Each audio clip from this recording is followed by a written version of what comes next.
Section 1. You will hear a man talking to the customer services manager of a bank. First, you have some time to look at questions 1 to 5.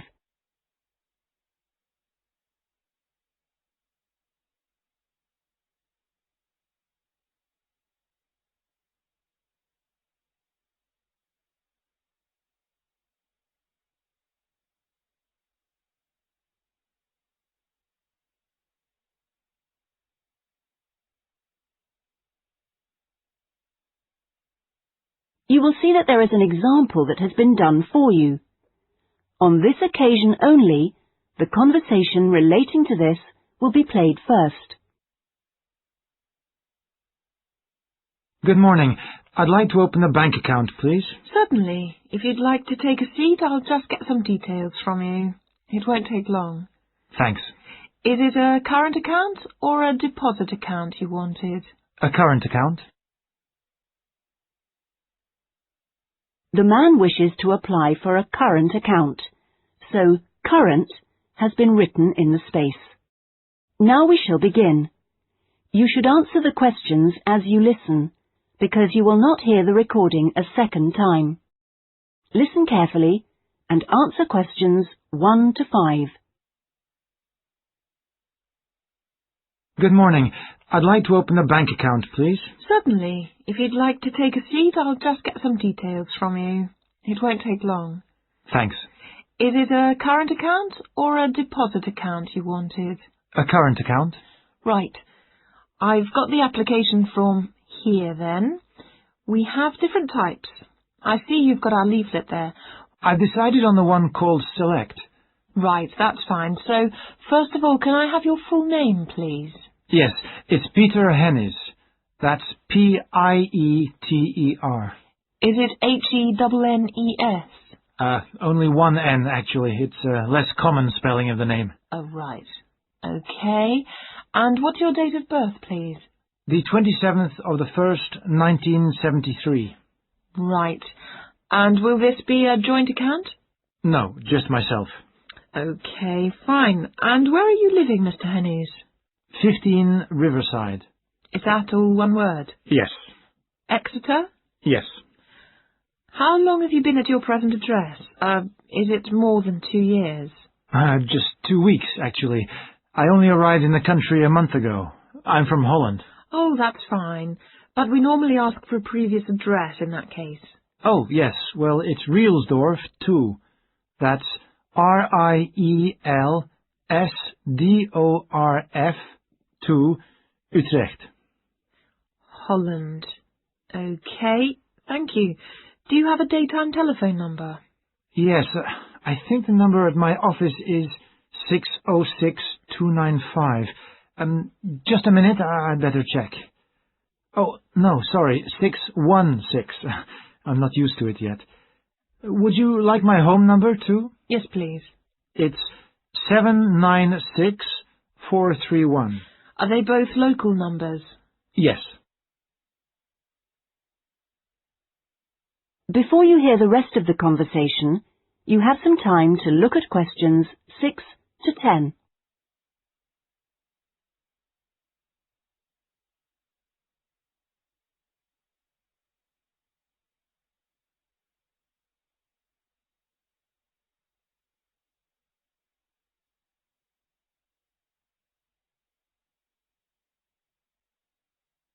Now listen and answer questions 6 to 10. Right, and your occupation? Well, I'm in Britain as a project manager, but that's not my main job. I'm an engineer by profession. I see. I think I'll put that then. It's shorter. Now, we usually ask for a piece of information which we can use to check your identity for security reasons. You know, if you phone us. Like my wife's first name? Mother's might be better. It's less likely to be known. Okay, hers is Siti. City? Yes, S-I-T-I. It's Indonesian. Fine. And how much would you like to open your account with? We usually ask for a minimum sum of £50. That's about €75. Well, I'm going to transfer 2,000 euros from my Dutch account, just till I get paid. In fact, I wanted to ask you about that. What's the best way to do it? It depends which bank you're with. It's the Fransen Bank in Utrecht. Okay, fine. I'll check that in a minute. If we have links with them, we can do a direct transfer, but it's not a big problem either way. Let's see. How often would you like to receive statements? I haven't really thought. What's the usual thing? It's up to you. Some people like them weekly. Oh, no, that's too often. Can I have them sent once a month? Yes, that's fine. Is there anything else? I was thinking of registering for your internet service at some stage. Oh, yes. Would you like me to send you information about that? Please, yes. And would you like to receive information about the bank's other services? Insurance, loans, anything like that? I don't think so, thanks. That's okay then. And one last thing. If you agree... That is the end of section 1. You now have half a minute to check your answers.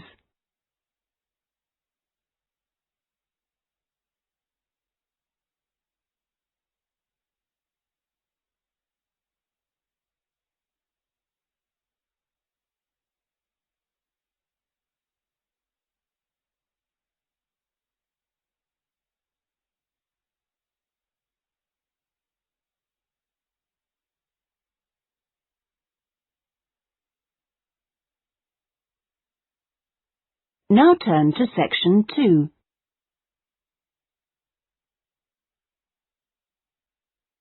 Section 2.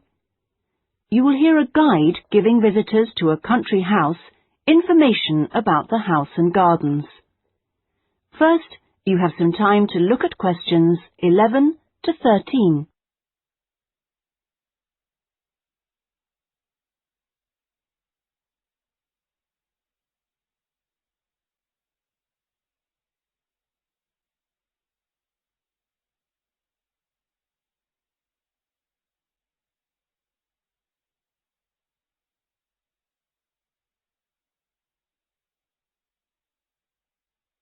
Now listen carefully and answer questions 11 to 13. Welcome, everybody, to the lovely house and gardens of Rosewood, once the home of the famous writer Sebastian George. He bought the house in 1902, although he had first seen it 2 years earlier. At that time, the owners let it out to a tenant because George was too slow making up his mind to buy it. When it came back on the market, there was no hesitation, and he bought it immediately for £9,300, even though the house had no bathroom, no running water upstairs, and no electricity. When he came here, he'd been married for 10 years. During that time, he'd become one of the most famous writers in the English-speaking world. His professional success was enormous, but his personal life wasn't as successful. He was no longer on speaking terms with his brother and had been devastated by the death at the age of 7 of his elder daughter, Josephine. Moving to Rosewood allowed the family to start a new life. George regarded Rosewood as a pure example of a traditional country house of this part of England and did some of his most successful writing here. The house and its grounds became the family haven and their escape to privacy and quiet. The walls and the mullioned windows were built of the local sandstone. The tiles on the roofs and the bricks of the chimney stack were baked from local clay, and the wooden structures inside came from oak trees which grow around here. Before you hear the rest of the talk, you have some time to look at questions 14 to 20.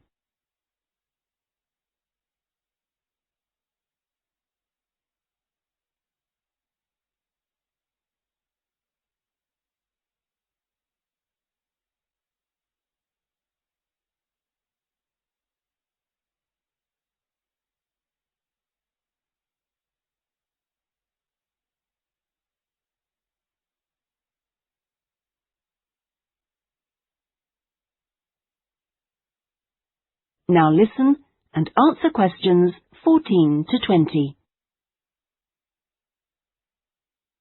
Now, please look at the map I've given you of the house and gardens. We're here at the information centre. Follow the path marked with the arrow, and the first area you come to is the orchard on your left. As you go further down the path, there's the kitchen garden on the right, and as you go round the first sharp corner, you will find to your left an area where different types of pear tree have been planted, as well as some lovely flowers. And this is known as Pear Alley, designed by George himself. Next to this is the greenhouse, where some exotic plants and fruits are grown. Follow the path round the second corner, and on your right you will see the entrance to the mulberry garden, with its 500-year-old tree. Past the mulberry garden, follow the path until you reach the front of the house. I suggest you spend a good hour wandering around this lovely building. A guide takes visitor groups round every 2 hours. If you would like to purchase any of George's books or other souvenirs, then leave the house by the side entrance, where you will find our shop, which is situated between the house and the garage, which contains the magnificent old Rolls-Royce car, which used to belong to George. I expect by this time you may also be in need of a rest and some refreshment. Most visitors are, so why don't you visit the tea room on the far side of the garage? If you have time, there is a lovely walk down towards the River Dudwell. For me, this is the best part of the estate. This isn't on the map, but it is all clearly signposted. You cross the field, which spreads along the banks of the river. In spring, this area is well worth a visit. Spend a minute or two watching the water pass by underneath as you cross the footbridge, and then continue along the river walk through the woodland. On a hot summer's day, the trees along this path provide welcome shade. Eventually, you come to the watermill, which used to provide the electricity for the house, only about 4 hours every evening in George's time. And finally, for those of you who would like to see stunning views of the surrounding countryside and who are a little bit more energetic, when you return from the mill, take the first turning on your left and climb up to the viewpoint. You won't regret it. Enjoy your visit. That is the end of section 2. You now have half a minute to check your answers.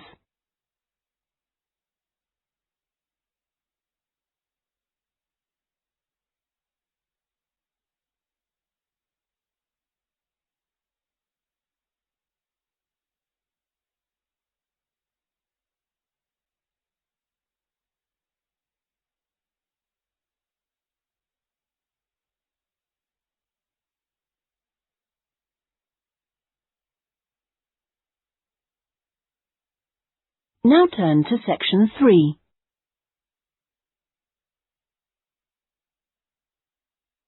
Section 3. You will hear 2 students, Jack and Lucy, discussing a marketing assignment they are working on together. First, you have some time to look at questions 21 to 24.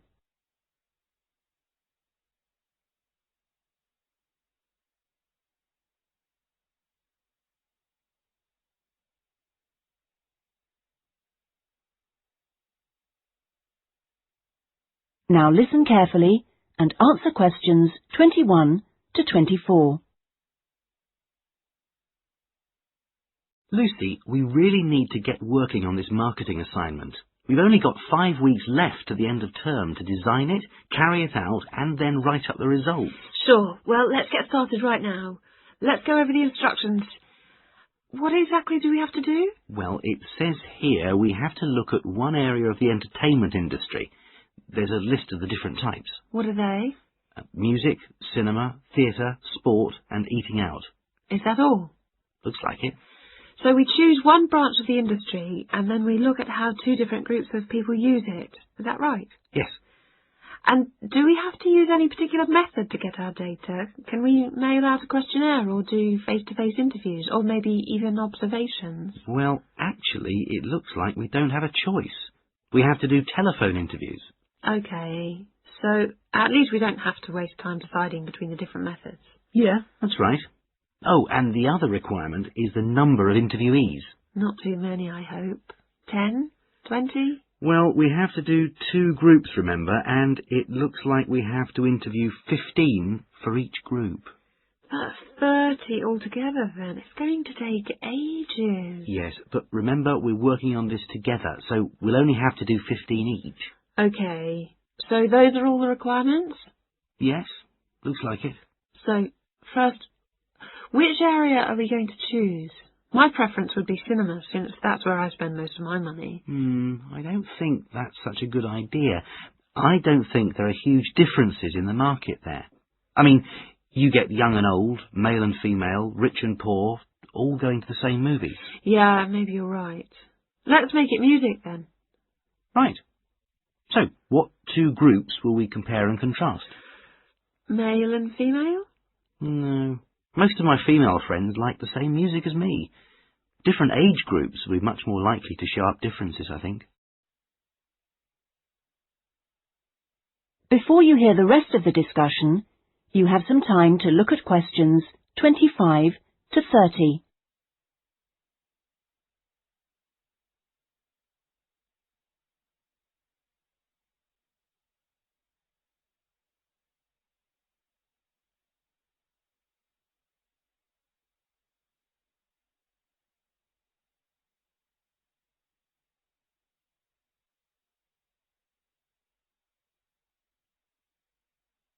Now listen and answer questions 25 to 30.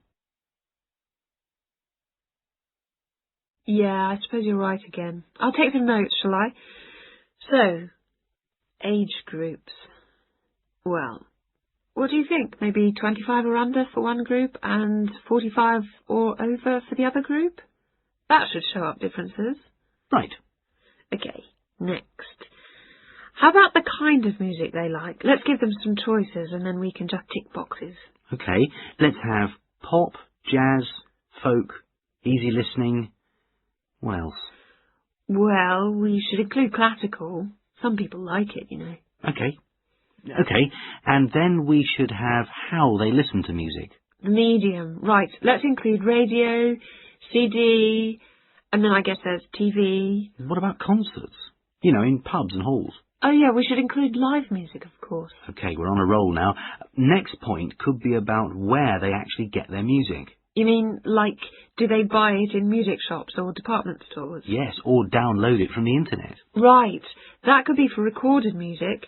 Then we need another section for live music. Where do they go for that? Okay, let's say disco, pub, club, concert hall. Or opera house. And I guess we should include karaoke bars. Not many of them in this city. Okay, we'll leave that out then. So, what's left to do? That's it. Well, now we can make a timescale for doing it. That is the end of section 3. You now have half a minute to check your answers.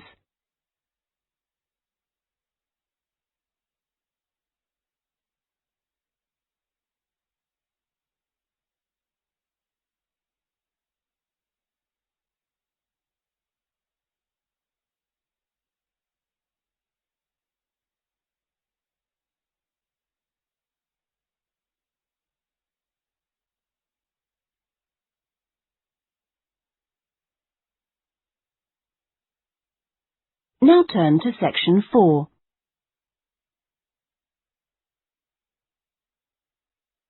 Section 4. You will hear a lecturer talking about farming in ancient Ireland. First, you have some time to look at questions 31 to 40.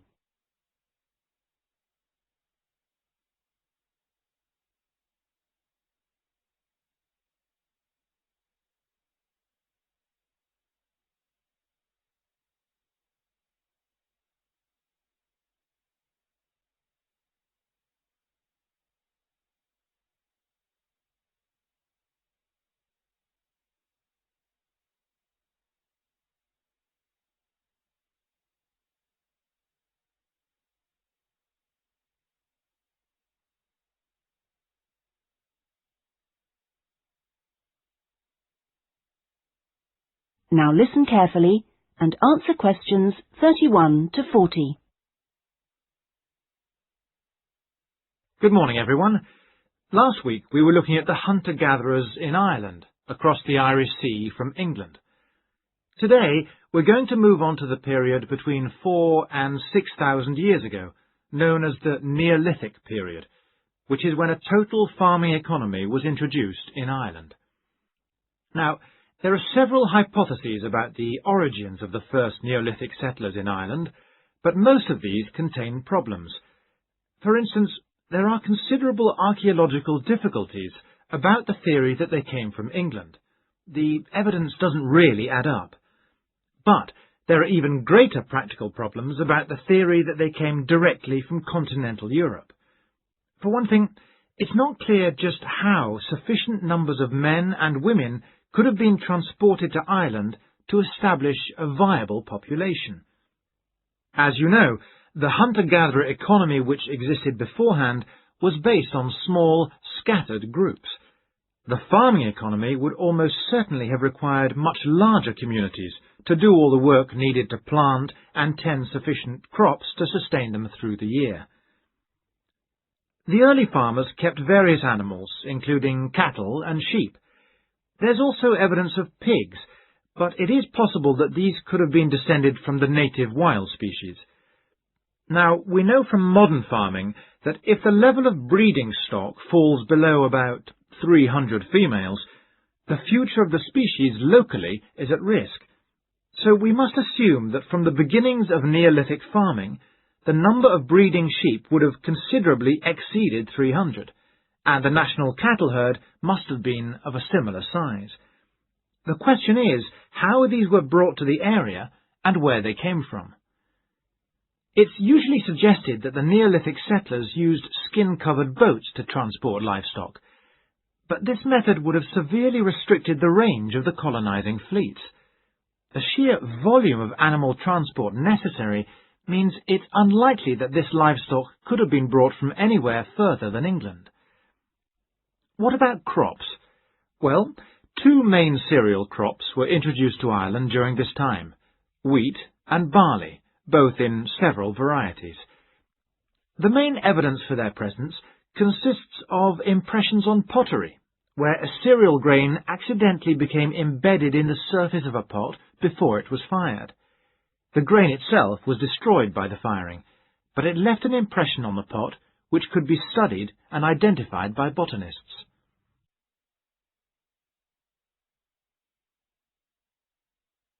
Let's turn our attention now to the farming technology available at that time. Before the cereal crops could be planted, it would have been necessary to clear the forest and to break the ground by ploughing. The stone blade of a plough has been discovered during excavation in County Mayo in Western Ireland. The body of the plough would have been of wood and could have been drawn by people, but it's also likely that cattle were used. Now, the cultivation of crops and the husbandry of livestock brought about changes in people's lifestyle, such as the type of shelters they made. For one thing, instead of moving from place to place, they needed permanent dwellings. The stone axes used to chop down trees to make these dwellings were far superior to any that the Stone Age hunter-gatherers used. To make the axes, sources of suitable stone had to be found and systematically exploited. These so-called axe factories were really quarries rather than factories, as the manufacture of the axes wasn't regularly performed on the quarry site. However, after the axe had been chipped into shape, they needed water and sand for grinding and polishing, so a high mountainside wouldn't have been an appropriate place for this. So this final stage of the manufacture must have been carried out close to water, and sure enough, there's ample evidence of this at coastal sites. Now, it's clear that these Neolithic axes were transported all over Ireland, as well as to Scotland and the south of England. It's not really surprising that axes from axe factories in England have also been found in Ireland. At the very least, this indicates that there was a link between the two islands during that period. One of the most useful innovations of the colonizers was pottery making, which was quite unknown to Irish hunter-gatherers. The pottery was probably made by shaping clay into a ball with the hand, and then hollowing it until the walls were the right thickness. After firing, the outside was often polished. This would have helped the pots to retain water, as they weren't glazed. Now, we know that the clay used usually came from local sources, which suggests that manufacture was on a fairly small scale, even though thousands of fragments are usually found at Neolithic sites. In the course of time, decoration began to appear. At first, this looked like a series of stitches and was just around the tops of the pots. This could have been an imitation of earlier vessels, which were made of leather sewn onto wood. Then, eventually, pots with decoration all over became much more... That is the end of section 4. You now have half a minute to check your answers.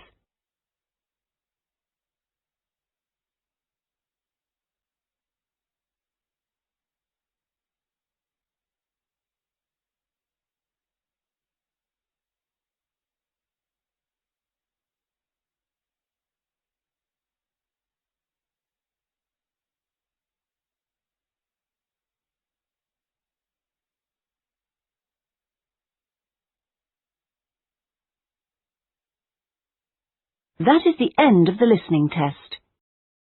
In the IELTS test, you would now have 10 minutes to transfer your answers to the listening answer sheet.